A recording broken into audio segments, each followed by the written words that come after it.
And I'd like to welcome everybody who attending, both the attendees and the speakers. We're very grateful. But let's kick this off with Minnesota Pollution Control Agency. These are the guys that are basically has done the big study that's about to be released, and that is the TMDL, a term that you're going to hear a ton of today.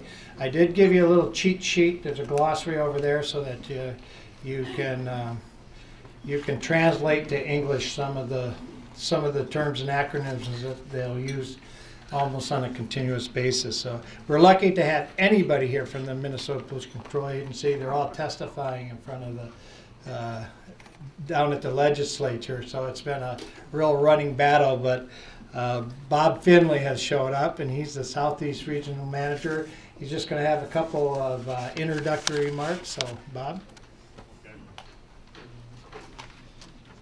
Yeah, thanks, Mike. We appreciate being here. I won't hold you responsible for the weather. I really thank you and your staff and all the people in the Legacy Alliance for pulling this together in this wonderful, marvelous setting. As Mike said, I'm probably the second or third choice. I know some of you are expecting to see Commissioner Austin, and I'm sure you would like to be here. But you may be disappointed, but I'm not disappointed, because if he was here, then I wouldn't be. And I was kind of anxious to come down here and see what was going on. And actually, it's good that we keep Commissioner and also Galen up in St. Paul watching the store for us.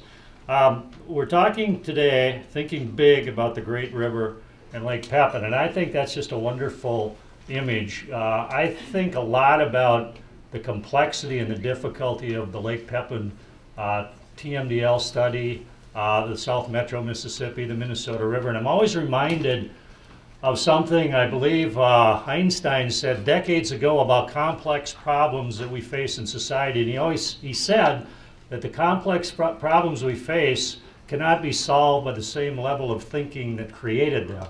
And that's why I think this is a wonderful theme, thinking big, but I also think it should be thinking imaginatively and creatively and boldly about what we can do for the South Metro Mississippi, Lake Pepin, and the Minnesota River. I think we should just reflect, because coming from the Pollution Control Agency, we've done, as Mike pointed out, we've done a lot of research, a lot of studies, and it's not just the Pollution Control Agency, it's also the Met Council, many local groups, the University of Minnesota, state of Wisconsin. There's a long list of work that's gone on here around this resource over the last probably 5 to 7 years. And if we just reflect on this larger narrative, we come to realize that we have amassed a great deal of understanding, a great deal of knowledge. We have a real good sense of the nature and extent of the problem that's confronting us here. And not only in Lake Pepin and in the Mississippi River, but if you go further than that, we've amassed a great deal of knowledge and understanding about the nature and extent of pollution sources in the Minnesota River, which, as everyone knows, is the primary source of sediment to the Mississippi. And if we want to even go further than that, we look at the major watersheds, as we're doing over the course of the next several years in all across the state of Minnesota, but in particular within the Minnesota River. And we've learned a great deal about the nature and extent of the transport of sediment in those watersheds as well. So that puts us in a very, very favorable position. And what really is going to make this work, because those of us at the Pollution Control Agency and those of us that work at other agencies can only take this so far. What will really make this work is for the people, many of you are in this room today, and I know you have friends and colleagues that are not here today, but that's what's going to make this work, is for you people to become motivated and inspired and energized. And we see signs of that happening all the time. We see meetings, we see conversations, we see social media events, we see documentaries such as the one we have on the Minnesota River going right now. We see friendship tours between Pepin and the Minnesota River people upstream. And those are the kind of things that are going to be a catalyst for change in this part of the state.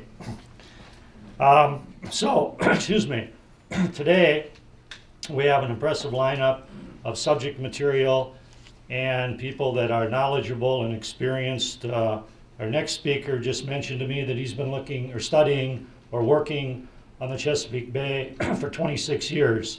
I've been working, excuse me, I've been working probably for that long in the Minnesota River, which is, I don't know how the Minnesota compares to the Chesapeake. I think it's just as important. But I appreciate the difficulty of sustaining an effort for a couple of years, let alone 26 years. So I think we should pay close attention to what he has to say about their experiences, because I think we have a great deal to learn. So we're also going to learn more about some of the research that's going on here in our locality, and what that means to us, and how that can act as a catalyst or a motivation for us to carry forward. So with that, I want to say welcome to everyone. I want to say that it's a pleasure for me to be here to meet with all of you. And I also want to say that many of you are, and continue to be, an inspiration to the rest of us. So with that, I will turn it over back to Mike. You want to introduce the next speaker? I will. Okay.